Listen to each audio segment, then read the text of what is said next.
जो हमारी होने वाली है बहुत important, plane, three dimensional geometry का वो पोर्शन हम लोग पढ़ने जा रहे हैं जो प्लेन के नाम से जाना जाता है। और ये जनरली यही पोर्शन वो पोर्शन है जो आपके लिए ये चैप्टर टफ बनाता है। अब तक जो आप पढ़ते आए वो बहुत इजी लगा होगा, फार्मूला बेस्ड था, आराम से कर देते थे। इसमें या तो फार्मूला सब रटिए, नहीं तो कंसेप्ट समझ लीजिए। तो आज एक एक करके प्लेन के जितने इक्वेशन होते हैं सबका कंसेप्ट बताएंगे यहाँ पे, ठीक है। तो अगर ध्यान से देखेंगे पूरा तो आपको डेफिनेटली समझ में आ जाएगा। जो डाउट होगा आप पूछिएगा, वो हम बताने की कोशिश करेंगे। तो आज की क्लास में हम लोग सिर्फ देखेंगे क्या, plane, different type of equation of plane in vector form and in Cartesian form. उसके बाद कई तरह के इक्वेशन देखेंगे, equation of plane passing through, intersection of two planes, angle between two planes, angle between a line and a plane, ये सारी चीजें आज हम लोग डिस्कस करेंगे। तो सबसे पहले जान लेते हैं प्लेन क्या होता है। प्लेन, सभी लोगों के मन में कोई ना कोई कंसेप्ट होगा प्लेन को लेकर, लेकिन मैथमेटिकली प्लेन किसको कहा जाता है ये पूछा जाए तो शायद डिफाइन नहीं कर पाएंगे। लेकिन सब समझते हैं कि प्लेन है क्या। जैसे मैं पूछूं ये ब्लैक बोर्ड का जो सरफेस है क्या ये प्लेन है, तो आप कहेंगे बिल्कुल प्लेन है। और मान लो एक फील्ड में हम ले जाएं या किसी खेत में ले जाएं जहां पे जुताई हुई हो ट्रैक्टर से उस खेत की, और पूछे क्या ये फील्ड प्लेन है, तो आप कहेंगे नहीं, उसका सरफेस क्या है, रफ है। तो प्लेन की एक्चुअल मीनिंग क्या होती है, कोई भी ऐसा सरफेस जिस पर कोई भी दो पॉइंट ले। जैसे मान लो ये ब्लैक बोर्ड का सरफेस है, इस पे हमने दो पॉइंट P और Q ले लिया और इनको ज्वाइंट करें एक लाइन सेगमेंट से। जो लाइन मिले उसका टोटल पार्ट इसी प्लेन पे लाई कर रहा है, इसी सरफेस पे लाई कर रहा, तो हम कहेंगे कि ये प्लेन है, ठीक है। जैसे मान लीजिए एक हमारा ये डस्टर है, ये थोड़ा सा यहाँ खुरदरा है, रफ है। अगर इस पे दो पॉइंट लें और इसको ज्वाइंट करने की कोशिश करेंगे तो बीच में कई जगह लाइन कटी हुई दिख रही है आपको, यानी लाइन का हर पार्ट इस सरफेस पे लाई नहीं कर रहा है। तो ये जो सरफेस है वो प्लेन सरफेस नहीं कहा जाएगा, प्लेन नहीं है। प्लेन कौन है, जिसपे लाइन का टोटल पार्ट उसी सरफेस पे लाई करे, उसको क्या कहेंगे, प्लेन कहेंगे। तो प्लेन समझ में आ गया। प्लेन अपने आप में एक एरिया होगी, जब कोई प्लेन होगा तो वो एरिया देगा कोई ना कोई। जैसे ये ब्लैक बोर्ड एक प्लेन है, ठीक है। ये हमारा जो जिस पे खड़े हैं ये क्या है, प्लेन है। ये दीवार है वो क्या है, प्लेन है। तो इसी का हमें पढ़ना है अब इक्वेशन, और इसी के बारे में पढ़ना है। तो पहले इसका मैथमेटिकल डेफिनेशन देख लेते हैं क्या होता है। A plane is a surface such that if any two points are taken on it, straight line joining them lies completely on it. किसी भी सरफेस पे दो पॉइंट लें और उसको ज्वाइन करें तो जो लाइन बने उसका टोटल कंप्लीट पार्ट उसी सरफेस पे लाई करें तो हम कहते हैं कि ये प्लेन है। अब इस प्लेन से रिलेटेड एक जरूरी बात जो आपको जरूर जानना चाहिए, क्योंकि हर इक्वेशन में इसका रोल होगा। A straight line which is perpendicular to the plane is called normal to the plane। जैसे किसी प्लेन का डायरेक्शन पूछा जाए, जैसे हम पूछें कि इस ब्लैक बोर्ड का डायरेक्शन क्या है, तो किसी भी प्लेन का डायरेक्शन उससे परपेंडिकुलरली बाहर की तरफ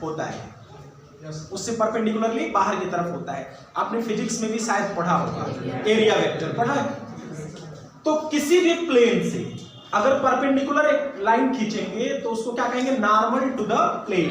जैसे ये चार्ट को अगर हम यहाँ रखते हैं तो ये किसको रिप्रेजेंट कर रहा है, normal to the plane.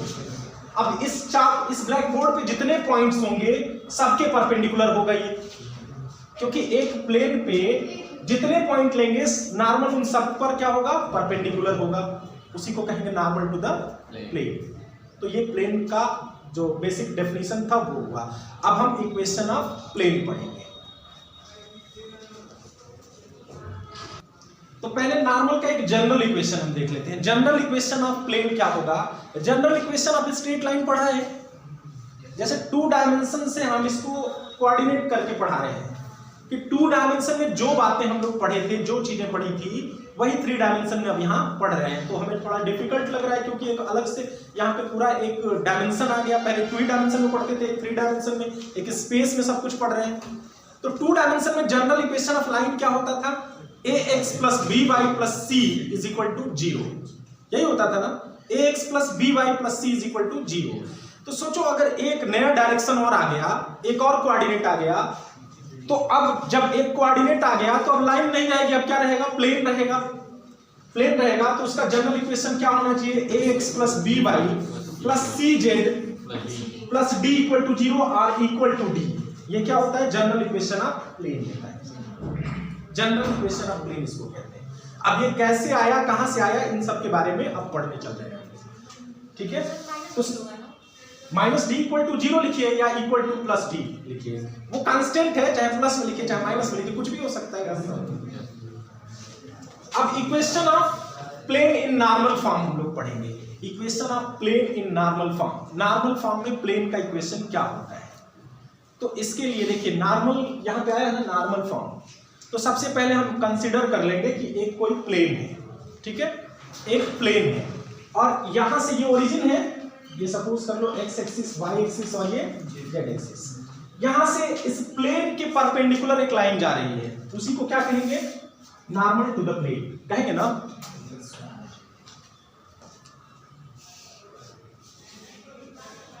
Normal to the plane, इसको हम कहेंगे एन वेक्टर, कह सकते हैं, ये नॉर्मल टू द प्लेन है। अब हम इस प्लेन पे अगर कहें कि प्लेन बताइए, इक्वेशन बताइए प्लेन का जो इस नॉर्मल के परपेंडिकुलर है, तो क्या एक प्लेन होगा, कोई एक प्लेन नहीं, अनेक प्लेन हो जाएंगे। इस नॉर्मल के परपेंडिकुलर तो अनेकों प्लेन हो जाएंगे।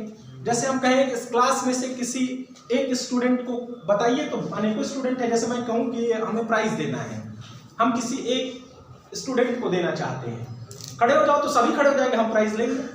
तो इसी तरह से यहाँ प्लेन के लिए अगर कहा जाए इस नॉर्मल के परपेंडिकुलर कोई प्लेन है, तो अनेकों प्लेन है, अनेकों प्लेन बन जाएंगे। लेकिन हमें क्या इक्वेशन निकालना है, तो यूनिक चाहिए ना। जैसे हमें प्राइज देना है तो हमें तो कोई एक यूनिक स्टूडेंट सेलेक्ट करना चाहिए। तो हम एक यूनिक प्लेस बता देंगे कि जो थर्ड रो में तीसरे नंबर पे बैठा है वो स्टूडेंट खड़ा हो जाए। तो क्या होगा, थर्ड रो में तीसरे नंबर पे जो बैठा होगा वो क्या होगा, खड़ा हो जाएगा, वो यूनिक हो गया। उसी तरह से अगर इस प्लेन के बारे में अगर कुछ ऐसा बता दें, हम एक पॉइंट जैसे इस पे कोई बता दें, तो वो क्या हो जाएगा, यूनिक हो जाएगा, और तब हम उसका इक्वेशन निकाल सकते हैं। तो हम इस प्लेन पे एक पॉइंट P ले रहे हैं, P, ठीक है, तब ये प्लेन क्या हो गया, यूनिक हो गया। और जब इस पे हमने एक पॉइंट ले लिया, तो अब वो पॉइंट क्या होगा, उसका कोई पोजीशन वेक्टर होगा, कोई पोजीशन वेक्टर होगा ना। हम उस पोजीशन वेक्टर को ए वेक्टर सपोज कर लेते हैं, क्या सपोज कर लेते हैं, ए वेक्टर।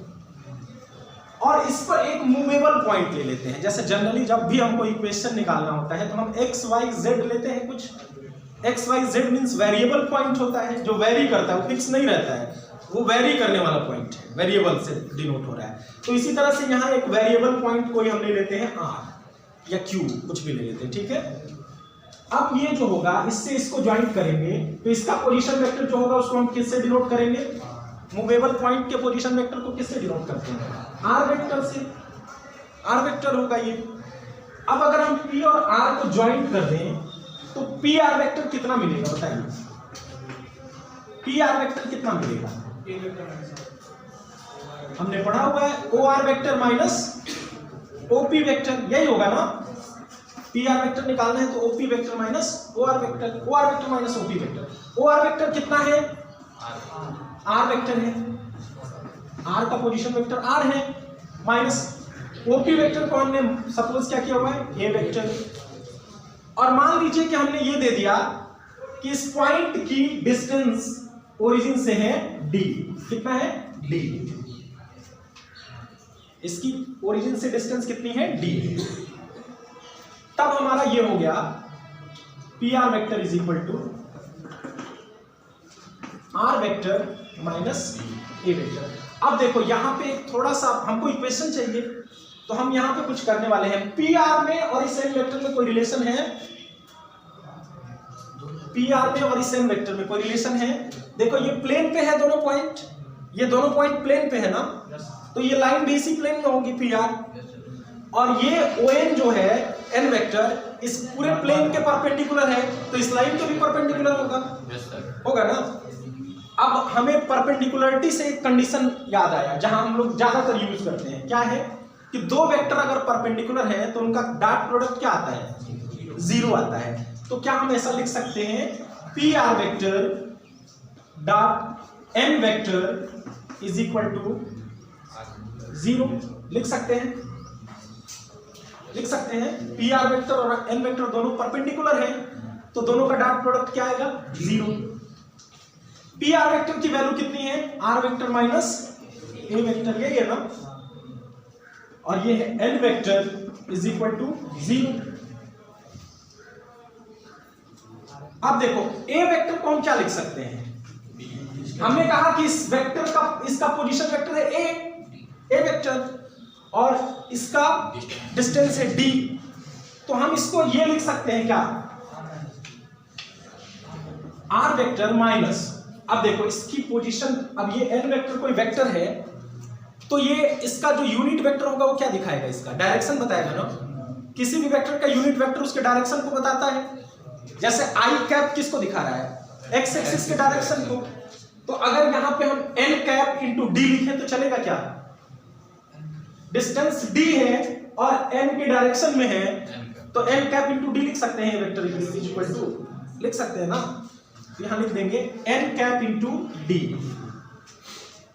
ए वेक्टर इतना ही है is equal to N vector dot N vector equal to 0, यहां पे लिख देंगे since A vector is equal to N cap into D where N cap is unit vector along N vector, जो normal दिया है उसके अलोंग यूनिट वेक्टर है ये। अब देखो हम चाहें तो दोनों तरफ n के मैग्नीट्यूड से डिवाइड कर सकते हैं क्या, n के मैग्नीट्यूड से, मैग्नीट्यूड तो मैग्नीट्यूड है कोई नंबर होगा उससे डिवाइड कर लेते हैं, r vector minus n cap into d magnitude of n vector is equal to 0 को भी डिवाइड कर देते हैं मैग्नीट्यूड ऑफ n वेक्टर से, कर सकते हैं। अब देखो अब ये क्या बनेगा r vector minus n cap into d, n vector को अगर उसके मैग्नीट्यूड से डिवाइड कर दोगे तो क्या बनेगा, उसी का यूनिट वेक्टर बनता है, किसी भी वेक्टर को उसके मैग्नीट्यूड से डिवाइड करने पे क्या आता है यूनिट वेक्टर, तो यहाँ n कैप लिख सकते हो इज इक्वल टू, इधर तो 0 ही आएगा ना, इसका अंदर मल्टीप्लाई कर लो तो r dot n cap minus d into n cap dot n cap is equal to 0, यही होगा। n cap dot n cap क्या होता है, मैग्नीट्यूड ऑफ n का स्क्वायर, यही ना होता है। n कैप क्या है, यूनिट वेक्टर है, तो इसका मैग्नीट्यूड कितना आएगा 1 आएगा, तो n डॉट n क्या हो जाएगा 1, तो हम लिखेंगे r dot n cap is equal to d, लिख सकते हो। ये हमारा इक्वेशन है प्लेन का इन नॉर्मल फॉर्म, लेकिन ध्यान क्या रखना है आपको, n कैप नॉर्मल के अलोंग यूनिट वेक्टर है, n के अलोंग यूनिट वेक्टर है, समझ में आई, ये बात समझ में आ गई। तो ये हमारा पहला इक्वेशन है इन वेक्टर फॉर्म। अब इसी को कार्टेशियन फॉर्म में भी करेंगे हम लोग। देखो एक्चुअली आपको मतलब है सिर्फ इससे फार्मूला से, ये नहीं करना है, कंसेप्ट समझने के लिए मैंने बताया कि कंसेप्ट समझ जाइए कि वो आया कहां से, ठीक है।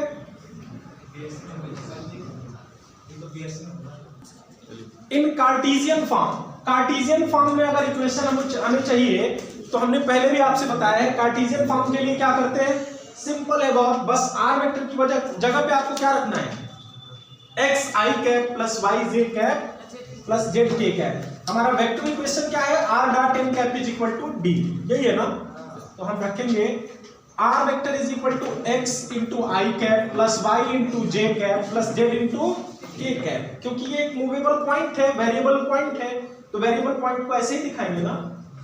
और एन कैप को क्या लिखोगे, कोई बताएगा, एन कैप यूनिट वेक्टर है तो क्या लिखेंगे बताइए, L into I cap unit vector है तो वो क्या देगा, डायरेक्शन कोसाइन, यूनिट वेक्टर है तो डायरेक्शन कोसाइन, और यूनिट वेक्टर नहीं है तो डायरेक्शन रेशियो, तो ये यूनिट वेक्टर है ना, तो L into I cap plus M into J cap plus N into K cap. अब इन दोनों को यहां रख दीजिए, तो X I cap plus Y J cap plus Z K cap into dot L into I cap plus M into J cap plus N into K cap is equal to क्या लिखेंगे, डी। मल्टीप्लाई करो आई का आई से, जे का जे से और के का के से होगा, तो होगा Lx plus My plus Mz is equal to D. ये हमारा general equation of plane in normal form हो गया, कार्टेशियन फॉर्म। ठीक है, Cartesian equation in normal form. लेकिन ये ध्यान दीजिएगा कि L M N क्या होंगे, डायरेक्शन कोसाइन होंगे यूनिट वेक्टर के। ठीक है, अब हमें जो पढ़ना है इक्वेशन, वो किस फॉर्म में पढ़ना है, equation of plane perpendicular to a given vector. अगर सिर्फ इतनी बात हम कहें जो पहली लाइन में लिखी है कि equation of plane perpendicular to a given vector, मान लो ये कोई वेक्टर है गिवन, तो इसके परपेंडिकुलर अगर वेक्टर प्लेन देखा जाए तो अनेकों प्लेन हो सकते हैं इसके परपेंडिकुलर, हो सकते हैं ना। तो इसका इक्वेशन निकालना इम्पॉसिबल है। हम क्या करेंगे, कोई यूनिक वेक्टर चाहिए, यूनिक प्लेन चाहिए। तो यूनिक प्लेन के लिए अगर हम ये कह दें कि इसके परपेंडिकुलर तो होना चाहिए, लेकिन इतने डिस्टेंस पे ये पॉइंट है उससे पास करना चाहिए। अगर एक पॉइंट लगा दें तो फिर बाकी सब नहीं रहेंगे, जिसपे वो पॉइंट लाई कर रहा होगा सिर्फ वही प्लेन रह जाएगा, तब वो यूनिक हो जाएगा और तब हम इक्वेशन निकाल सकते हैं। तो ऐसा ही इक्वेशन निकालना है, equation of plane perpendicular to given vector and passing through a given point. इस प्लेन पे एक पॉइंट भी गिवन होगा, तो हमने सपोज कर लिया एक प्लेन यहाँ पे बना हुआ है जो n वेक्टर के परपेंडिकुलर है, और इस पे कोई पॉइंट ले लिया हमने, सपोज करो P पॉइंट, और इसका पोजीशन वेक्टर हो गया A वेक्टर। अब हम इस पे एक दूसरा मूवेबल पॉइंट लेंगे। जब भी हमें कोई इक्वेशन चाहिए तो हम क्या करेंगे, वेरिएबल पॉइंट लेंगे जो मूव कर रहा हो, वेरी कर रहा हो। ये हम सपोज करो ये R वेक्टर, तो इसको किससे डिनोट करेंगे, R वेक्टर से डिनोट करेंगे।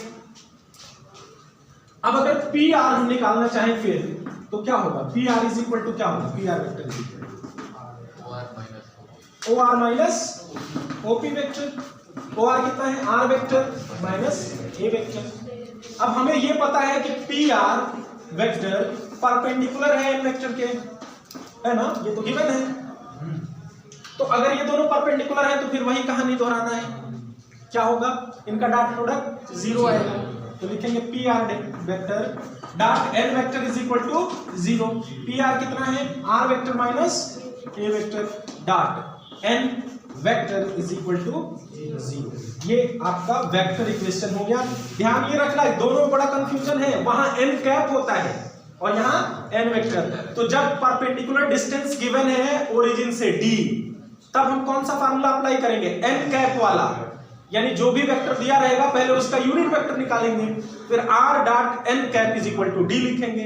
अगर वो ओरिजिन से डिस्टेंस नहीं गिवन है तो एक पॉइंट गिवन होगा, तो हम डायरेक्ट ये लिखेंगे r minus a dot n vector is equal to 0। n vector कब लिखेंगे, जब d नहीं गिवन होगा, यानी डिस्टेंस नहीं गिवन होगा ओरिजिन से, तो n वेक्टर लिखेंगे। अगर डिस्टेंस गिवन है तो n कैप निकाल लेंगे पहले, और यहाँ n कैप रखेंगे, यहाँ सिर्फ r वेक्टर रहेगा, तब ये पॉइंट नहीं रहेगा। ये ध्यान रखना है आपको, ठीक है। ये वेक्टर इक्वेशन हो गया। अब कार्टेशियन इक्वेशन देख लेते हैं इसी का, कार्टेशियन इक्वेशन। कार्टेशियन फॉर्म में जो पॉइंट गिवन होता है उसका कुछ कोऑर्डिनेट होता है, x1 y1 z1, यही ना होता है, और जो वेरिएबल पॉइंट होता है उसका कुछ कोऑर्डिनेट x y z लेते हैं हम, यही ना। तब ये क्या होगा, x minus x1 y minus y1 z minus z1, यही ना होगा इस लाइन का इक्वेशन। और ये क्या है, n कैप है, तो उसके लिए हम i j के ले लेंगे, a i cap plus b j cap. अब देखो r की जगह हमको क्या रखना है, x i cap plus y j cap plus z k cap, minus a की जगह क्या रखना है, x1 i cap plus y1 j cap plus z1 k cap. यही ना इसका वेक्टर होगा, पोजीशन वेक्टर। अगर x1 y1 z1 है तो डॉट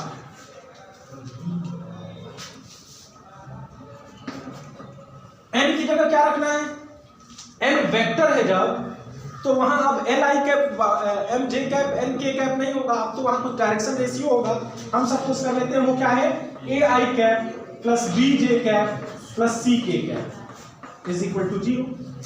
मल्टीप्लाई करो, देखो पहले तो i j k को एक साथ करते हैं, तो ये होगा x minus x1 i cap plus y minus y1 j cap plus z minus z1 k cap dot A I cap plus B J cap plus C K cap is equal to 0। यही हो रहा है ना। अब multiply करके देखो, multiply करेंगे तो क्या मिलेगा, आई का आई होगा तो ए एक्स माइनस x1, यही ना होगा, बी के साथ आई का आई के साथ, जे का जे के साथ और के का के के साथ होगा। तो यहाँ पे देख लेते हैं क्या मिलेगा, क्या वहां पे जब मल्टीप्लाई करेंगे तो आएगा a into X minus x1 plus B into Y minus y1 plus C into Z minus z1 is equal to 0। ये हो गया, ठीक है। तो उसमें कार्टेशियन फॉर्म में एक पॉइंट गिवन रहेगा x1 y1 z1, और a b c कहां से मिलेगा, जिसके परपेंडिकुलर है उसका डायरेक्शन रेशियो उसके पहले लिखा रहेगा। जैसे कहते हैं perpendicular to 2x + 3y + 4z equal to 5 या 0, तो 2 3 5 क्या कहां से मिलेंगे, जिसके परपेंडिकुलर है वहां से मिलेंगे, ठीक है। ये ध्यान रखना है आपको। अब हमें क्या पढ़ना है, equation of plane passing through 3 non collinear point. 2D में जब हम स्ट्रेट लाइन का इक्वेशन पढ़ते थे तो हम पढ़ते थे 3 लाइन कोलिनियर कब होते हैं, जब एक ही लाइन में हो। उसी तरह से 3 पॉइंट्स को प्लेनर कहे जाएंगे जब तीनों एक ही प्लेन में हो। जैसे अगर 3 पॉइंट स्पेस में दे दिया जाए, मान लो 2 पॉइंट हमने यहां दे दिया, तीसरा पॉइंट यहां दे दिया, तो ये कोप्लेनर तो है नहीं, एक प्लेन में नहीं है। लेकिन अगर तीसरा प्लेन भी यहाँ पे है इसी सरफेस पे, तो इन तीनों को मिलाने पे एक प्लेन बनेगा और उसका इक्वेशन निकाला जा सकता है। तो वही है कि 3, और तब ये पॉइंट क्या कहे जाएंगे, कोप्लेनर कहे जाएंगे। जैसे उसमें कोलिनियर होता था वैसे इसमें कोप्लेनर होगा। तो हमें निकालना equation of plane passing through 3 non collinear points, यानी वो पॉइंट्स कैसे होंगे, कोलिनियर होंगे, कोप्लेनर होंगे। तो अब हम सबसे पहले क्या करेंगे, उन 3 पॉइंट को यहाँ पे रख लेते हैं कहीं। सपोज कर लो ये A है, ये B है और तीसरा पॉइंट ये C है। एक मूवेबल पॉइंट हम लेंगे। अब देखो पहले इसको सबको ज्वाइंट कर लो ओरिजिन से। ये A वेक्टर हो गया, ये B वेक्टर हो गया, ये C वेक्टर हो गया, और हम एक पॉइंट ले लेते हैं यहाँ पे मूवेबल R पॉइंट, जिसका पोजीशन वेक्टर होगा R वेक्टर, यही होगा ना। अब इसमें से हम क्या करेंगे, हमें इक्वेशन निकालना है। हमें क्या करना है, इक्वेशन निकालना है। तो हम कोई भी, जैसे मान लो P से A को ज्वाइन कर लिया, ठीक है। तो RA वेक्टर क्या होगा हमारा, RA वेक्टर कितना होगा, OA वेक्टर माइनस और AR वेक्टर अगर कहें तो R vector minus A vector लिख सकते हो, लिख सकते हैं इसको। अब देखो ये दोनों B और C हैं, इन दोनों को अगर ज्वाइंट किया जाए से इस तरह से, तो अगर हम ये कहें कि B और C का क्रॉस प्रोडक्ट हम निकाले हैं, B का पोजीशन वेक्टर क्या है B, और C का पोजीशन वेक्टर क्या है C, तो B क्रॉस C जो निकालेंगे उसका डायरेक्शन किधर होगा, B क्रॉस C। आपने पढ़ा है, वेक्टर अलजेब्रा में पढ़ा है कि जब भी दो वेक्टर का क्रॉस प्रोडक्ट निकालते हैं तो उसका जो वेक्टर का डायरेक्शन होता है वो दोनों के परपेंडिकुलर होता है, इन दोनों के परपेंडिकुलर होता है। तो B और C का क्रॉस प्रोडक्ट अगर निकालेंगे तो वो इस लाइन के परपेंडिकुलर होगा। ये देखो BC इसी प्लेन में है ना, तो B क्रॉस C इस प्लेन के परपेंडिकुलर होगा। और ये RA लाइन क्या है, इसी पे है, या AR लाइन क्या है, इसी प्लेन में है। तो फिर AR लाइन इस B क्रॉस C के परपेंडिकुलर हुआ कि नहीं हुआ, हुआ ना।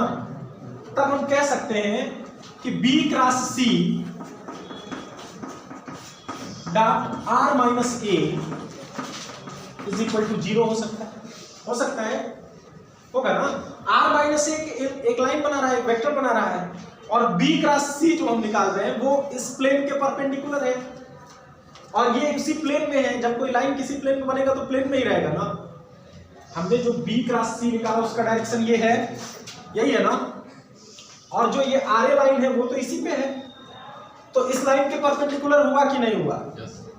तो B क्रॉस C और RA, AR या RA यानी R माइनस A वेक्टर, ये दोनों एक दूसरे के परपेंडिकुलर है, तो इनका डॉट प्रोडक्ट क्या आएगा, 0 आएगा।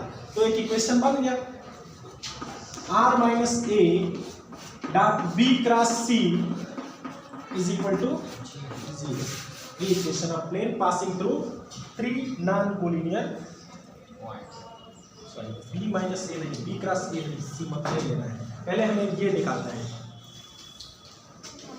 पोजीशन वेक्टर है ना वो b, तो पहले हम निकालेंगे b से a की डिस्टेंस, b से a की डिस्टेंस और b से c की डिस्टेंस। ये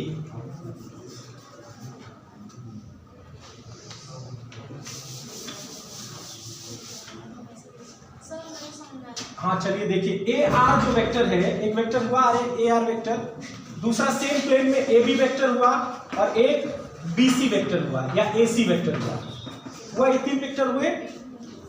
ए आर वेक्टर को क्या लिखेंगे, आर माइनस ए वेक्टर लिखेंगे, ए बी वेक्टर को क्या लिखेंगे, बी माइनस ए, और ए सी वेक्टर को क्या लिखेंगे, सी माइनस ए। अब तीनों वेक्टर एक प्लेन में है, तीनों वेक्टर एक ही प्लेन में है ना, अगर किसी दो का क्रॉस प्रोडक्ट करेंगे तो वो तीसरे के परपेंडिकुलर हो जाएगा कि नहीं? किसी दो का अगर हम क्रॉस प्रोडक्ट करते हैं तो वो तीसरे के परपेंडिकुलर होगा कि नहीं? दो वेक्टर का जो क्रॉस प्रोडक्ट होता है उन दोनों के परपेंडिकुलर होता है ना। जैसे आप पढ़ते a cross b is equal to magnitude of a into magnitude of b sine theta into n cap. n cap पढ़ते हो वहां वेक्टर अलजेब्रा में, n कैप का क्या लिखा जाता है definition? It is perpendicular to the both vectors a and b. It is perpendicular to the both vectors a and b. तो कभी भी दो वेक्टर का जब क्रॉस प्रोडक्ट लेते हैं तो वो तीसरे के वो दो उन दोनों के क्या होता है, परपेंडिकुलर होता है। जैसे मान लो अगर यहां से थंब रूल से समझो, ये दो वेक्टर हैं, ये दोनों वेक्टर हैं, इन दोनों का जो क्रॉस प्रोडक्ट निकलेगा वो क्या होगा, तीसरा वेक्टर होगा। जैसे i क्रॉस j, i किसका डायरेक्शन है, x का, और j किसका है, y का। तो i क्रॉस j जो मिलता है वो क्या मिलता है, k, ये मिलता है ना k कैप। k किसके अलावा होता है, z के। तो x और y का अगर क्रॉस प्रोडक्ट करते हैं तो किधर मिलता है, z के अलावा। x y एक प्लेन है, एक प्लेन में दो क्रॉस प्रोडक्ट किए तो किसके अलावा मिला, तीसरे के मिला, यानी उन दोनों के परपेंडिकुलर है। z x और y दोनों के परपेंडिकुलर होता है ना, तो उसी तरह से इन दोनों का अगर क्रॉस प्रोडक्ट करें तो इसके परपेंडिकुलर होगा। तो हम लिख सकते हैं r minus A dot b minus A cross c minus A is equal to 0। ये हमारा वेक्टर इक्वेशन हो गया। कार्टेशियन इक्वेशन निकालना है तो यही क्या लिखेंगे, r की जगह बस क्या रखना है आपको, x y z, a की जगह क्या रखना है, x1 y1 z1, b की जगह x2 y2 z2, और c की जगह x3 y3 z3। और यहां तो है x y z, बहुत सिंपल है, समझ लीजिए इसको। यहां रखेंगे तो यहां क्या आएगा, x minus x1 y minus y1 z minus z1, यही आएगा ना। r vector minus a vector का मतलब क्या हुआ, x minus x1 y minus y1 z minus z1, यही ना होगा। और b माइनस a का मतलब क्या हुआ, x2 minus x1 y2 minus y1 z2 minus z1, और c माइनस a का मतलब क्या हुआ, x3 minus x1 y3 minus y1 z3 minus z1। इन दोनों का क्रॉस प्रोडक्ट कैसे निकाला जाता है, इन दोनों का क्रॉस प्रोडक्ट डिटरमिनेंट में ही रख के निकालते हो ना। तो यहाँ डिटरमिनेंट रखे और ऊपर क्या लिखते हो, i j k, और यहाँ क्या है, यहाँ ये भी जो आएगा इतना i cap j cap k cap यही ना आएगा। जब इससे मल्टीप्लाई हो जाएगा डॉट प्रोडक्ट तो i j k खत्म हो जाएगा, बचेगा क्या, x पूरा एक्सप्लेन करके लिख दे।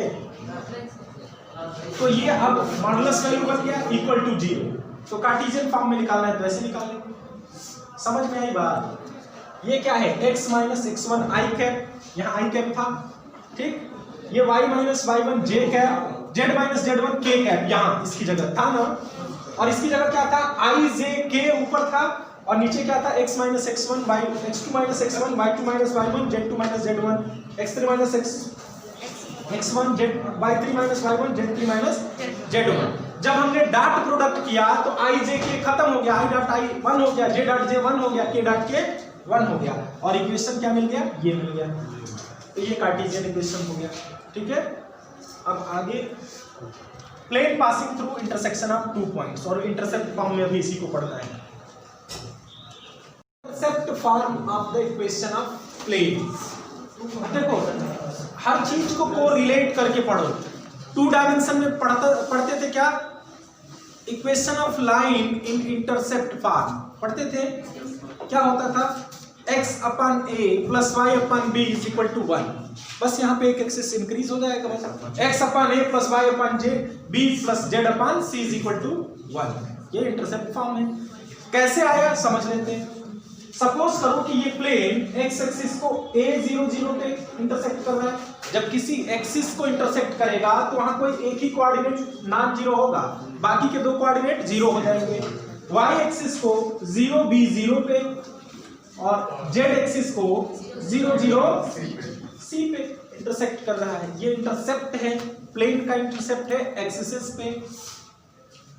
If a b c are intercept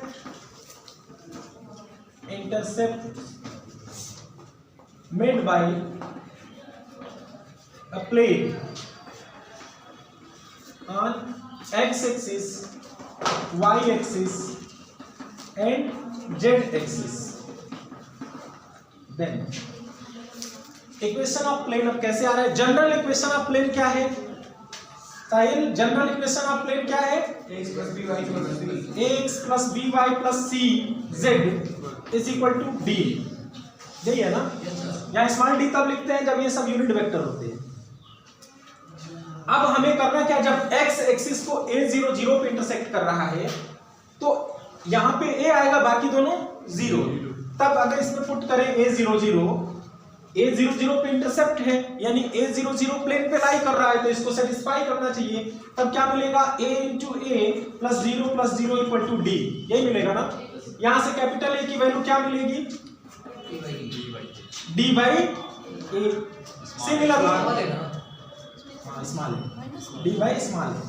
similarly अगर सेकेंड पॉइंट 0b0 अगर इसमें पुट करेंगे तो क्या मिलेगा, 0 plus b plus 0 is equal to D. Then b is equal to क्या हो जाएगा, d by D. And similarly अगर सेम पैटर्न पे देखें तो c क्या मिलेगा, d बाई c। यही मिलेगा ना। इन तीनों वैल्यू को इक्वेशन 1 में पुट कर दो तो क्या मिलेगा, इक्वेशन 1 में पुट करना है d by a x plus d by b y plus d by c z। यही मिल रहा है ना, इज इक्वल टू d। अब d सब में कॉमन है, कैंसिल होगा, बचेगा क्या, x upon a plus y upon b plus z upon c is equal to 1। यही इंटरसेप्ट फॉर्म में प्लेन का इक्वेशन है, where a b c are intercept made by plane on x axis, y axis and z axis respectively. यानी x axis का intercept a होगा, y axis का b होगा, z axis का c होगा। सिंपल है। अब जो टॉपिक पढ़ना है वो है plane passing through the intersection of 2 given planes.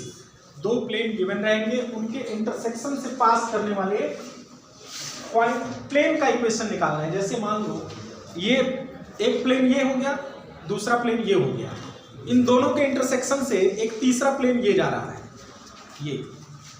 ये 2 प्लेन है और इनका पॉइंट ऑफ इंटरसेक्शन ये है जहां लाइन बन रही है।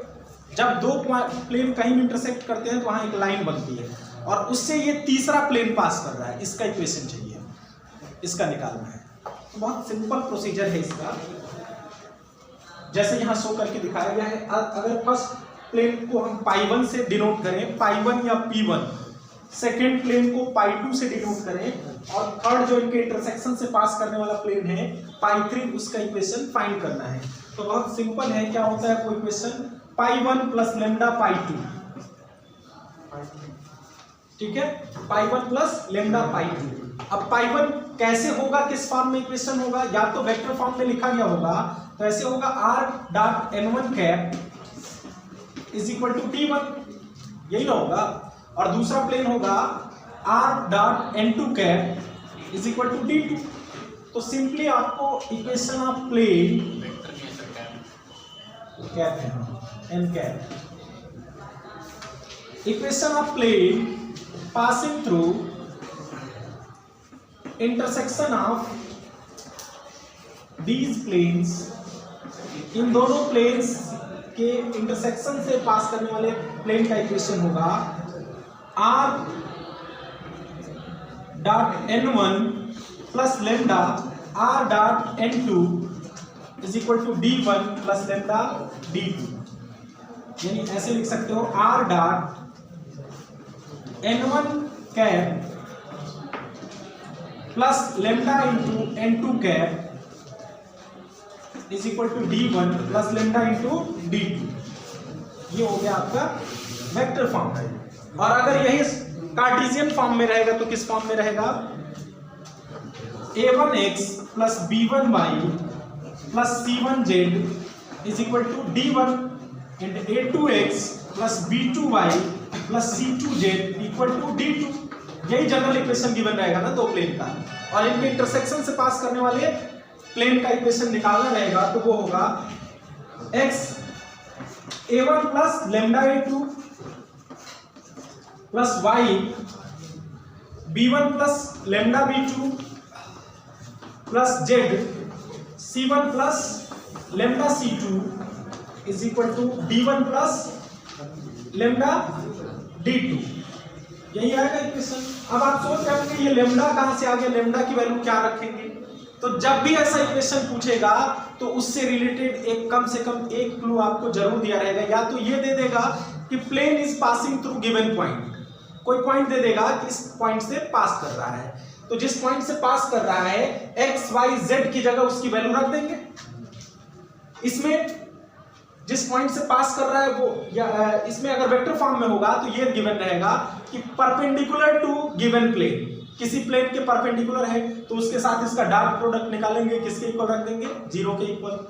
तो जब जीरो के इक्वल रखेंगे डॉट प्रोडक्ट निकाल के, या यहां से हम X Y Z equal to कोई रियल नंबर रखेंगे जो पॉइंट गिवन रहेगा, जैसे 2 3 5 से पास कर रहा है तो यहाँ 2 यहाँ 3 यहाँ 5 रखेंगे। ये सब क्या आएंगे? a1 b1 c1 क्या है? रियल नंबर्स हैं। अब लेमडा में एक इक्वेशन बन जाएगा और वहां से लेमडा की वैल्यू निकल जाएगी, और लेमडा की वैल्यू निकालने के बाद यहीं पुट कर देंगे या यहाँ पुट कर देंगे लेमडा की वैल्यू, तो हमारा इक्वेशन मिल जाएगा। यानी जब भी ये गिवन रहेगा तो उसके साथ या तो एक पॉइंट गिवन रहेगा या तो कोई एक नॉर्मल वेक्टर गिवन रहेगा जिसके परपेंडिकुलर होगा, तो उस कंडीशन से हमें लेमडा मिल जाएगा और लेमडा की वैल्यू फिर निकाल के इसमें रख देंगे। कोप्लेनरिटी ऑफ टू लाइंस, जैसे कोलिनियरिटी ऑफ टू लाइंस हम लोग 2 डायमेंशन में पढ़ते थे, वैसे ही कोप्लेनरिटी ऑफ टू लाइंस पढ़ेंगे। यानी दो लाइन कोप्लेनर कब होंगी, सेम प्लेन में कब लाई करेंगे? अगर उनका वेक्टर इक्वेशन है r vector equal to n1 plus lambda b1 a1 plus lambda b1 और a2 plus lambda b2। b1 b2 किसको रिप्रेजेंट कर रहे हैं? डायरेक्शन। अगर सेम प्लेन में होंगे ये दोनों तो दोनों का डायरेक्शन भी सेम प्लेन में होगा, तो इनका क्रॉस प्रोडक्ट निकालेंगे तो क्या आएगा? दोनों के परपेंडिकुलर आएगा। और इन दोनों पॉइंट को ज्वाइंट करने वाली लाइन भी सेम प्लेन में होगी। जैसे मान लो एक प्लेन में a1 ले लिया हमने, a2 ले लिया, इन दोनों को ज्वाइंट करेंगे तो वो भी लाइन किस प्लेन में लाई करेंगे? इसी प्लेन में। और इनका जो डायरेक्शन था, मान लो इसका डायरेक्शन इधर था, इसका डायरेक्शन इधर था, तो इन दोनों का जो क्रॉस प्रोडक्ट आएगा उसका डायरेक्शन इधर होगा ना, दोनों के परपेंडिकुलर। इन दोनों का डायरेक्शन इसी प्लेन में है तो उसका उसके परपेंडिकुलर होगा, तो ये लाइन भी इसके परपेंडिकुलर होगी। इसका मतलब क्या होना चाहिए? a2 माइनस a1 डॉट, ये दोनों उस लाइन का इक्वेशन हो जाएगा a2 माइनस a1, और डॉट b1 क्रॉस b2 क्या आना चाहिए? 0। यही कंडीशन है कोप्लेनर। यानी चेक करने के लिए अगर आता है कोप्लेनरिटी तो पहले हम b1 b2 a1 a2 को कंपेयर करके अलग कर लेंगे, फिर ये दोनों निकाल लेंगे अलग अलग, फिर इनका डॉट प्रोडक्ट देख लेंगे 0 आ रहा है कि नहीं। अगर 0 आ रहा है तो कोप्लेनर, नहीं आ रहा है तो कोप्लेनर नहीं है। चेक करने के लिए देगा तो, प्रूफ करने के लिए देगा तो डेफिनेटली 0 आएगा ही, हम उसको डॉट प्रोडक्ट 0 के इक्वल दिखा देंगे। अगर यही सेम कंडीशन इसमें है, मान लो कार्टेशियन फॉर्म में, तब क्या होगा? x2 minus x1 y2 minus y1 z2 minus z1, और यहाँ a1 b1 C1, ये कैसे निकलेगा? डायरेक्शन रेशियो है x2 minus x1, y2 minus y1, z2 minus z1। इसी तरह से a2 b2 c2, ये भी दोनों पॉइंट के डिफरेंस से निकल जाएगा डायरेक्शन रेशियो, और फिर यहाँ पे रख देंगे। अगर इसकी वैल्यू 0 आ गई, इसके डिटरमिनेंट की वैल्यू, तो ये कोप्लेनर है, अदरवाइज कोप्लेनर नहीं है। अब यहाँ पे निकालना है angle between two planes. Academic year 2020-21 में ये सिलेबस में नहीं है, बस इसको स्टडी कर लेते हैं ऐसे ही रैंडमली। मान लीजिए आगे कोई कॉम्पिटिटिव एग्जाम देना है आपको, तो इसको जानना ही पड़ेगा। दो प्लेन होंगे, उनका कुछ इक्वेशन होगा वेक्टर फॉर्म में, n1 cap plus r dot n1 cap is equal to d1 r dot n2 cap is equal to d2। इनके बीच का एंगल निकालना है। तो दो प्लेन के बीच का एंगल कैसे निकालते हैं? जैसे देखो यहाँ पे हमने निकाल के दिखाया है। एक्चुअली क्या करते हैं, जब दो प्लेन जब हमने कहा तो प्लेन का कोई डायरेक्शन होगा, और प्लेन का डायरेक्शन क्या है? Normal to the plane. जो उसका नॉर्मल होता है वही उसका डायरेक्शन होता है। तो इस प्लेन का डायरेक्शन हमने दिखाया n2, दूसरे प्लेन का डायरेक्शन n2, और पहले प्लेन का डायरेक्शन क्या है? n1।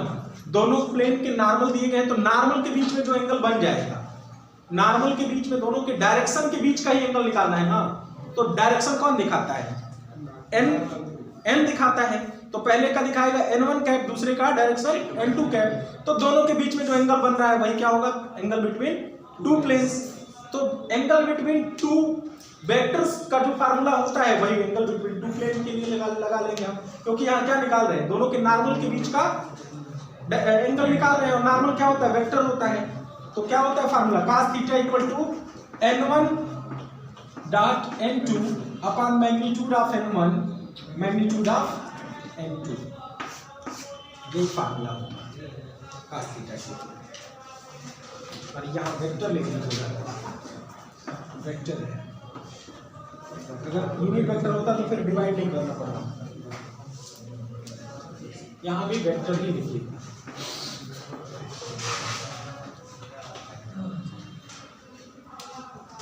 कार्टेशियन फॉर्म में ये निकालना होगा तो क्या होगा?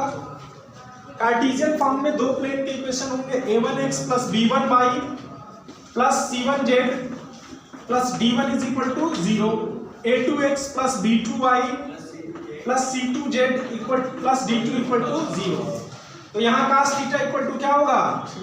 a1a2 plus b1b2 plus c1c2 upon under root a1 square plus b1 square plus c1 square, under root a2 square plus b2 square plus c2 square. ऐसे निकाल सकते हैं कार्टेशियन फॉर्म। अब distance of a point from a plane, कोई point given होगा जिसका किसी plane से डिस्टेंस निकालना होगा।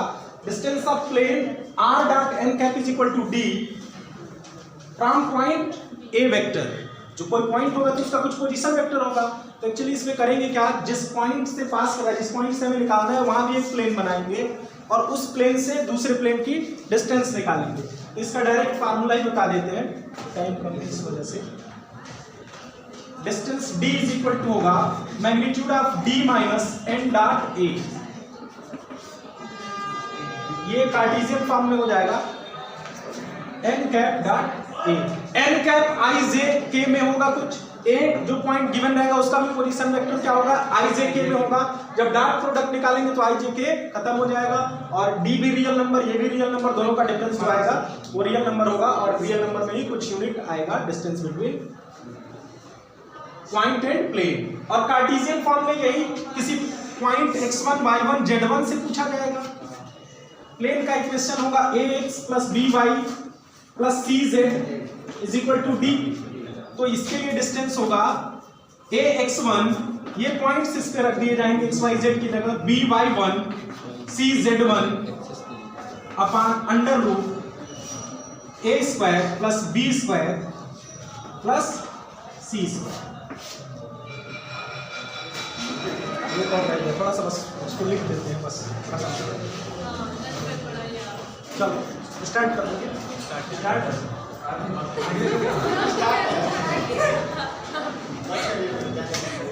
चलो, angle between line and plane, ये लास्ट टॉपिक है प्लेन का।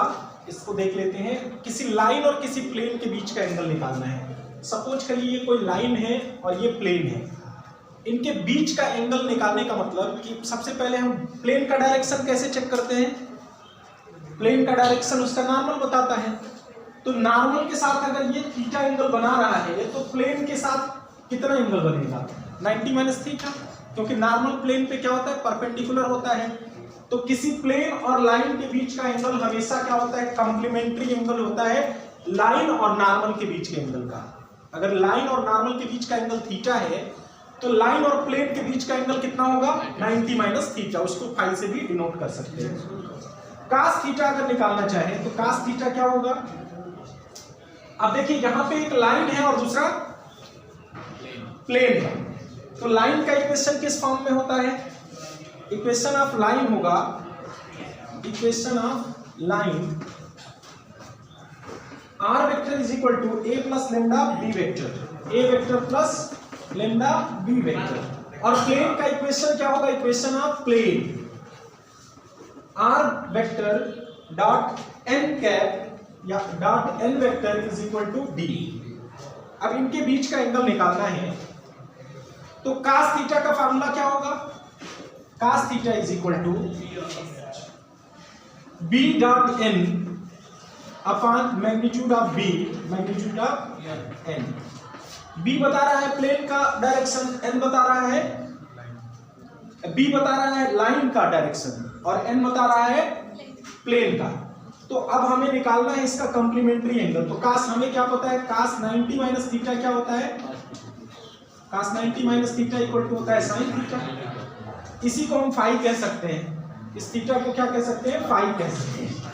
तो फाई इज इक्वल टू हो जाएगा sine inverse mod of B minus A, B dot N, B dot N upon magnitude of B into magnitude of N. यही है angle between line and plane. हालांकि इस बार syllabus में आपके ये नहीं है।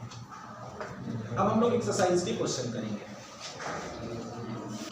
अब देखो क्वेश्चन कितनी आसानी से होंगे। जैसे 11.3 का फर्स्ट क्वेश्चन है, each of the following case determine the direction cosine of the normal to the plane and the distance from origin, origin से डिस्टेंस और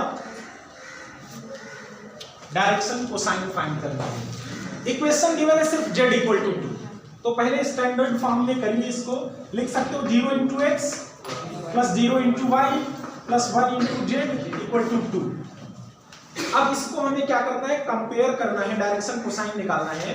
तो पहले हमें कंपेयर करना होगा, क्या निकालना होगा, A L M N, L is equal to होता है A upon under root A square plus B square plus C square, M is equal to B upon under root A square plus B square plus C square. तो L is equal to होगा 0 upon under root 0 plus 0 plus 2 plus 1 square, यही ना, 1 square 1 ही होगा तो 0 आ गया। M भी 0, B 0 है तो एम भी 0 हो जाएगा और n तीसरा वाला होगा, इसका कोफिशिएंट 1 है upon under root 1 is equal to 1। Direction cosine निकल गया। अब डायरेक्शन कोसाइन निकल गया तो हम क्या करेंगे, कंपेयर कर देंगे इससे lx plus my plus nz is equal to d से। कंपेयरिंग विथ, अगर ये 1 के अलावा कुछ और आया होता under root A square plus B square plus C square तो उससे दोनों साइड डिवाइड करते, लेकिन वो तो 1 ही आ रहा है, 1 से डिवाइड करेंगे सेम मिलेगा नहीं। lx plus my plus nz is equal to d। जब इससे कंपेयर करेंगे तो d इज इक्वल टू कितना मिल रहा है, 2। तो d ही तो ओरिजिन से डिस्टेंस होता है, हो गया, निकल गया ये, तो हमारा आंसर हो गया। इसी का सेकंड क्वेश्चन देख लेते हैं, फर्स्ट का सेकंड पार्ट। फर्स्ट के सेकंड पार्ट में है, फर्स्ट का सेकंड थर्ड फोर्थ में से कोई भी पूछिए एबीसीडी में से, थर्ड बता दे सी है 2x plus 3y minus z equal to 5। ये जनरल इक्वेशन ऑफ प्लेन लिखा है। अब ये lx plus my plus nz is equal to 5 है कि नहीं, अभी हमको चेक करना है। यूनिट वेक्टर होगा तो होंगे वो lmn, लेकिन यूनिट वेक्टर है नहीं क्योंकि इसका मैग्नीट्यूड 1 नहीं आएगा। 4 प्लस 9 प्लस 1। तो पहले हम क्या करेंगे, मैग्नीट्यूड से पहले डिवाइड कर देंगे। यहाँ पे l इज इक्वल टू क्या हो जाएगा, a upon under root A square plus B square plus C square. तो 2/√2 square plus 3 square plus minus 1 square कितना होगा 2/√4 plus 9 plus 1। L is equal to आ गया 2/√14 plus 1। M is equal to कितना होगा 3/√14 और N is equal to -1/√14। L में यही आया, डायरेक्शन कोसाइन निकल गया। अब क्या निकालना, ओरिजिन से डिस्टेंस। तो ओरिजिन से डिस्टेंस ये है कि नहीं है, नहीं है। जब तक हम इससे डिवाइड नहीं कर देंगे तब तक नहीं है ओरिजिन से डिस्टेंस। अब हम लिखेंगे इस फॉर्म में इसको, तो 2/√14 x plus 3/√14 y minus 1/√14 z is equal to 5/√14। अब ये किस फॉर्म में है, lx plus my plus mz is equal to d के फॉर्म में। तब डिस्टेंस फ्रॉम ओरिजिन क्या हो जाएगा 5/√14, ये d की वैल्यू हो गई।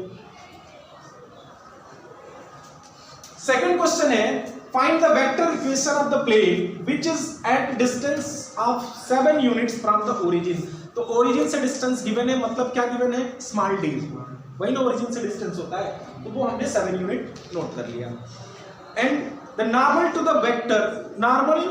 The vector is 3i cap plus 5j cap minus 6k cap. Normal vector का इक्वेशन क्या है, 3i cap plus 5j cap plus minus 6k cap. अब हमें इक्वेशन निकालना है किसका, प्लेन का। तो जब d दिया हो तो प्लेन का इक्वेशन क्या होता है, r dot n cap is equal to d। तो अब हमें n वेक्टर गिवन है, n कैप निकालना है। n कैप कैसे निकलेगा, इसके मैग्नीट्यूड से डिवाइड कर दो।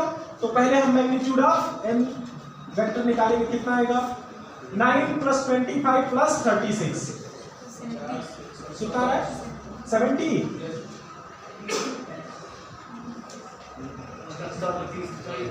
ठीक है चलिए, तो अब n कैप होगा 3/√70 i cap plus 5/√70 j cap minus 6/√70 k cap.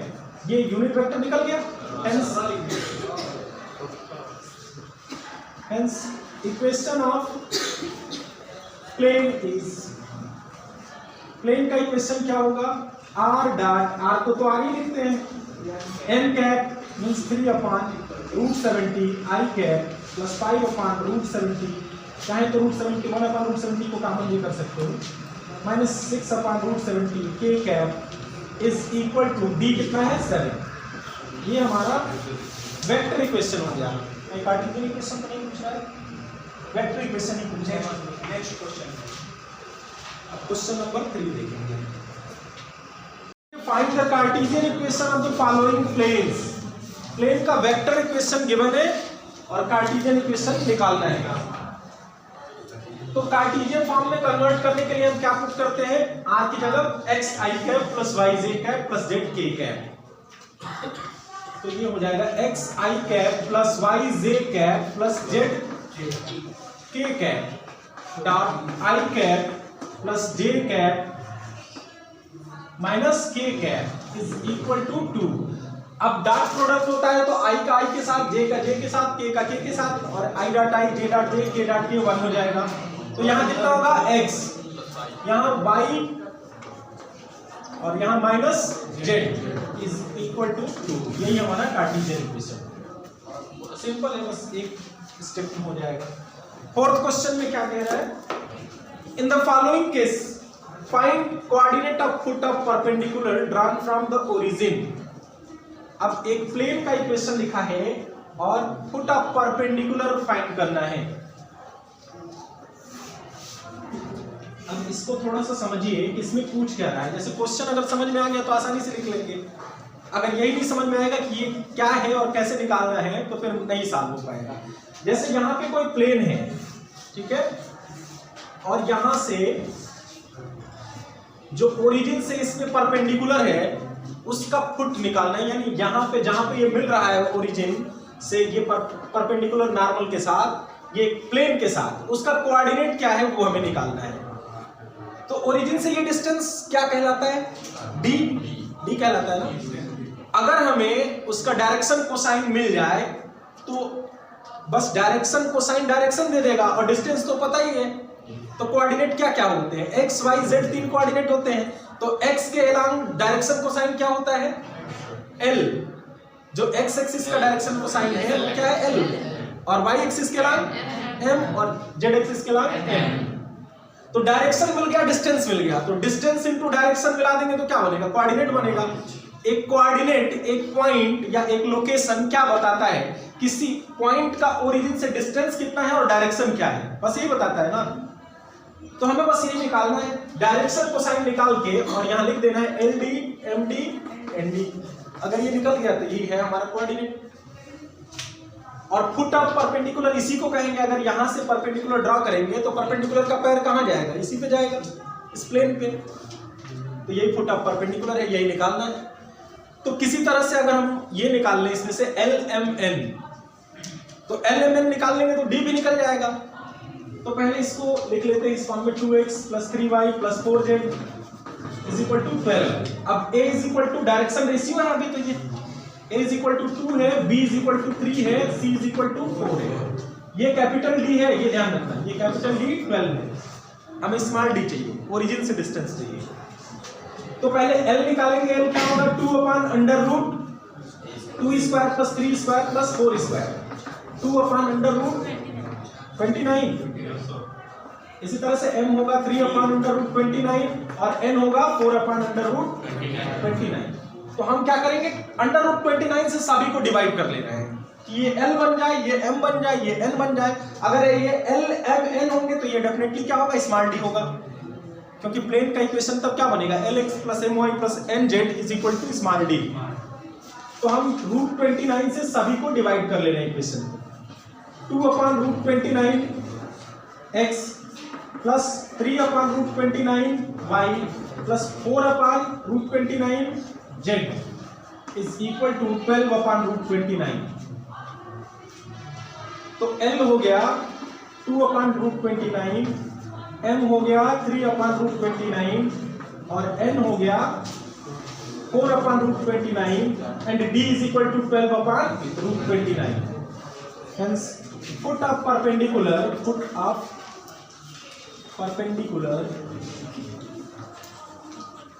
is LD MD and ND is equal to 2/√29 into 12/√29, 3/√29 into 12/√29 and 4/√29 into 12/√29।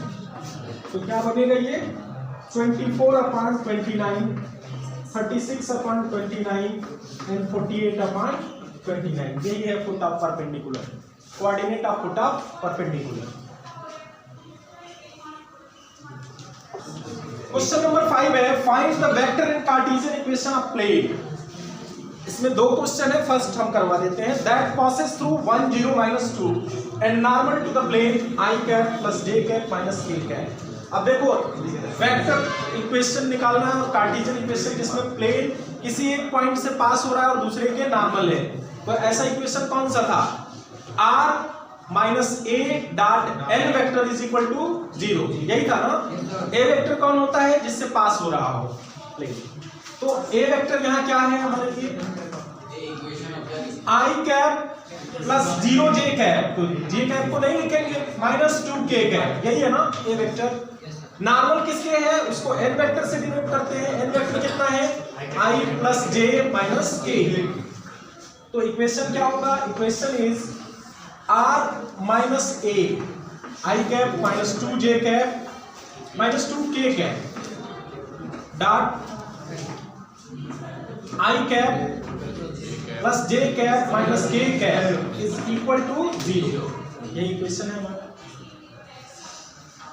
अब इस फॉर्म में कर लेते हैं। अभी इसको चाहे तो और थोड़ा सा सिंप्लीफाई कर सकते हैं। r डॉट, एक बार r का इससे डॉट प्रोडक्ट होगा, फिर इसका इससे डॉट प्रोडक्ट होगा, तो r dot i cap + j cap - k cap minus, जब इसके साथ होगा तो क्या होगा, 1 होगा यहाँ, i डॉट i 1 -2 into +1 -2 नहीं, -2 का k में होना है ना, +2 होगा ये, j तो ही नहीं है इसमें, = 0 या r dot i cap + j cap - k cap = 3। ये वेक्टर इक्वेशन। अब कार्टेशियन फॉर्म में करना है तो r की जगह क्या रखना है, सिंपल एक ही फार्मूला हर जगह लगाना है। r वेक्टर की जगह क्या रखेंगे, x i cap plus y j cap plus z k cap dot i cap plus j cap minus k cap is equal to 3। तो ये होगा x plus y minus z is equal to, ये cartesian equation हो गया। Question number 6 है find the equation of plane passes through 3 points. अब 3 point से पास करने वाले प्लेन का इक्वेशन, अब यहाँ पे ये कोई बाउंडेशन नहीं है कि वेक्टर इक्वेशन लिखिए या कार्टेशियन लिखिए, तो सिंपल कौन सा है, कार्टेशियन इक्वेशन लिखना सिंपल है, क्रॉस प्रोडक्ट वगैरह नहीं करना पड़ेगा। तो जब कोई बाउंडेशन ना दे तो सिंपली क्या लिख देंगे, कार्टेशियन इक्वेशन। क्या होगा, कार्टेशियन इक्वेशन इज, या इक्वेशन ऑफ प्लेन सिर्फ लिख देंगे, equation of plane is determinant of x minus x1। तो x माइनस x1 कितना है, 1, ये x1 y1 z1, ये x2 y2 z2, x3 y3 z3। तो x minus x1 y minus y1 z minus z1, तो ये z प्लस 1 हो जाएगा। फिर नीचे क्या होता है, x2 माइनस x1, तो 6 माइनस 1, 4 माइनस 1 माइनस 5 प्लस 1, फिर x3 माइनस x1 तो माइनस 4 माइनस 1 माइनस 2 माइनस 1 और 3 plus 1 is equal to 0।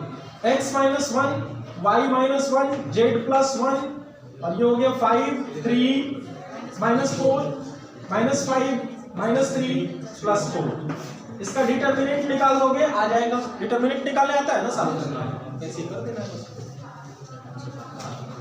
Question number 7 है find the intercept cut off by plane 2x plus y minus z equal to 5। तो सबसे पहले तो intercept form में plane का जो स्टैंडर्ड इक्वेशन होता है उस फॉर्म में इसको रिप्रेजेंट करेंगे। तो स्टैंडर्ड फॉर्म में लिखने के लिए x y z तीनों के कोफिशिएंट 1 होने चाहिए। तो जो भी एक्स्ट्रा आ रहा है उससे क्या करेंगे, डिवाइड कर देंगे। तो 2 से पूरे इक्वेशन को डिवाइड कर दो, या इसको ऐसे, हाँ 2 से, पहले तो 5 से डिवाइड कर लेते हैं, 5 से, क्योंकि राइट हैंड साइड में क्या होना चाहिए, 1 होना चाहिए। तो ये होगा 2x upon 5 plus y upon 5 plus z upon minus 5 is equal to 1। Minus z upon 5 को z अपॉन माइनस 5 भी लिख सकते हैं। अभी भी यहाँ 2 है, इसको हम एकदम नीचे ले आ सकते हैं, न्यूमरेटर डिनोमिनेटर को 2 से डिवाइड कर दो, तो ये होगा x upon 5 upon 2 plus y upon 5 plus z upon minus 5 is equal to 1। अब इंटरसेप्ट ऑन x एक्सिस क्या है, intercept on x axis, intercept on y axis, intercept on z axis, यही निकालना है। तो x के नीचे जो है वो x का इंटरसेप्ट है, y के नीचे y का इंटरसेप्ट है, z के नीचे z का इंटरसेप्ट है।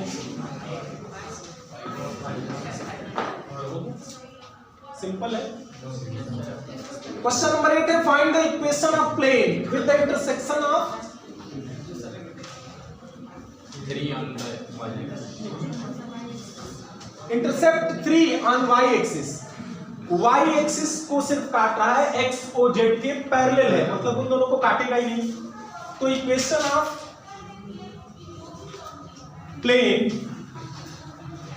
Parallel to y axis, y axis के पैरेलल किसी भी प्लेन का इक्वेशन होता है y इक्वल टू बी या y equal to a, y equal to B, यही होता है ना। अब b क्या है, कहां पे इंटरसेक्ट कर रहा है, parallel to x o z, ये parallel to x o z है, y एक्सिस के पैरेलल होगा तो y एक्सिस को काटेगा, ठीक है, y इक्वल टू बी, क्योंकि x और z के ये क्या है, पैरेलल है, तो x z को काटेगा नहीं, सिर्फ y को काटेगा। तो b की वैल्यू क्या है, 3 यूनिट पे काट रहा है इसको, तो y इज इक्वल टू 3, इसके इक्वेशन। बस। क्वेश्चन नंबर 9 है find the plane through intersection of given 2 planes. इन दोनों प्लेन के इंटरसेक्शन से पास करने वाले प्लेन का इक्वेशन हमें फाइंड करना है। एक पॉइंट गिवन है कि इस पॉइंट से वो प्लेन पास कर रहा है। तो पहले तो इक्वेशन लिख लेते हैं। इक्वेशन क्या होगा, equation is r dot 2i cap plus 2j cap minus 3k cap minus 7। पहले कार्टेशियन फॉर्म में कर लें क्या इसको, वेक्टर इक्वेशन पूछ रहा है, कार्टेशियन इक्वेशन पूछ रहा है। Plus lambda r dot 2i cap plus 5j cap plus 3k cap minus 9 is equal to 0। यही होता है ना। पहले प्लेन का इक्वेशन यानी pi 1 plus lambda into pi 2 equal to 0। अब इसको चाहे तो अगर हम कार्टेशियन में कर लेंगे तो ज्यादा बेटर रहेगा, एक्स वाई जेड में आएगा।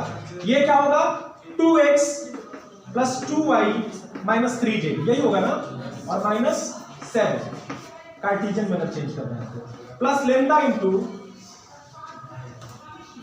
ये क्या होगा 2x प्लस है ना, हाँ, plus 5y plus 3z minus 9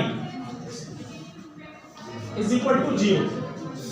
ये हमारा इक्वेशन हो गया किसका, दोनों प्लेन के पॉइंट ऑफ इंटरसेक्शन से पास करने वाले प्लेन का इक्वेशन। आप देखो यहाँ पे क्या करेंगे, ये क्वेश्चन नंबर 10 है।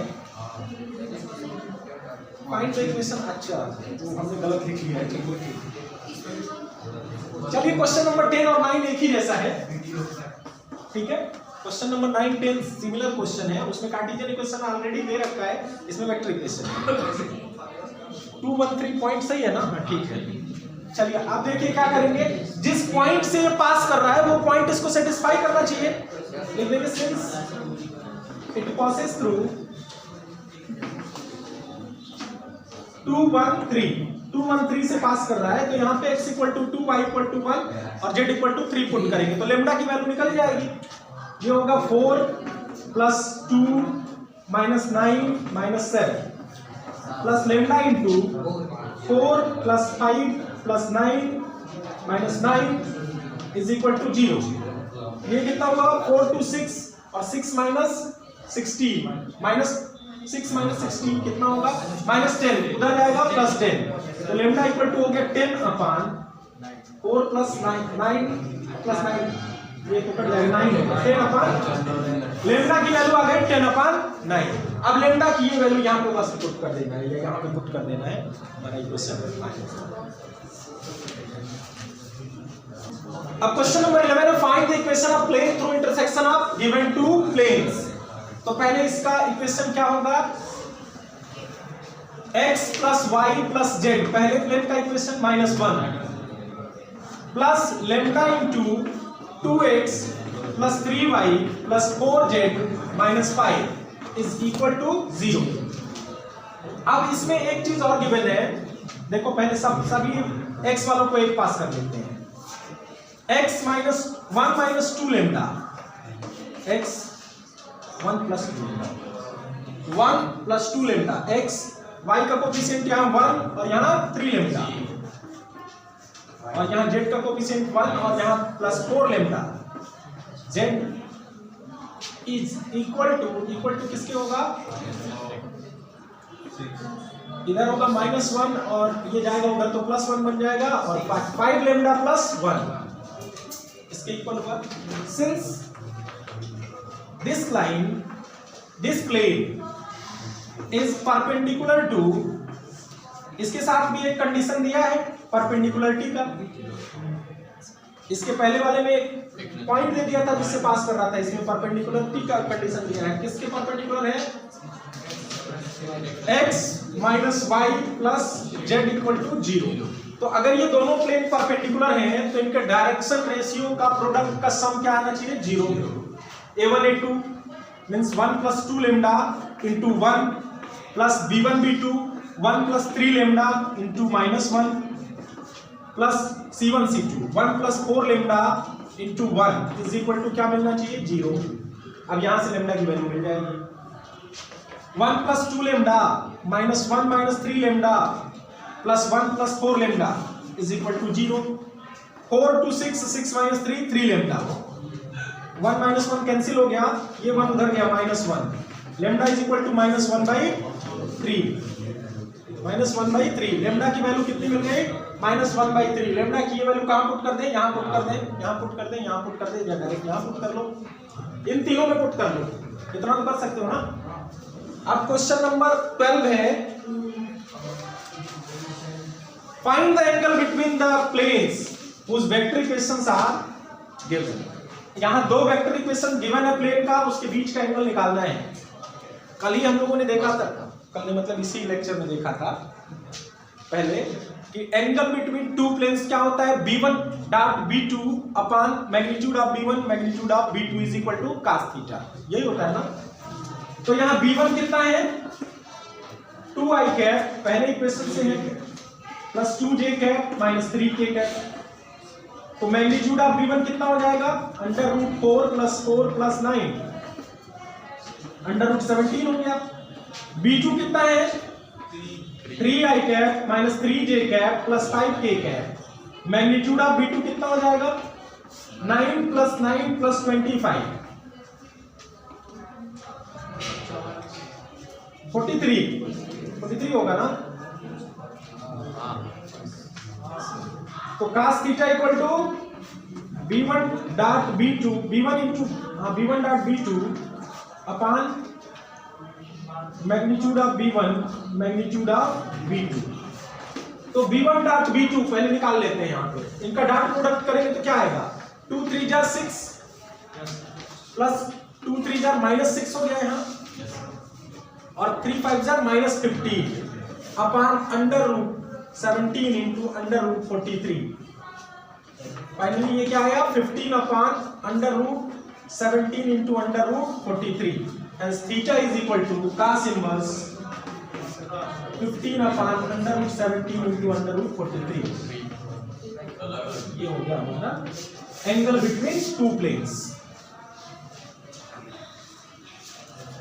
अब ये लास्ट टू क्वेश्चंस है, क्वेश्चन नंबर 13 में है, in the following case determine whether the given planes are parallel perpendicular and in case they are neither find the angle between them. पहले चेक करना है क्या ये पैरेलल है, फिर चेक करना है क्या परपेंडिकुलर है, अगर दोनों नहीं है तो फिर एंगल निकालना है इनके बीच का।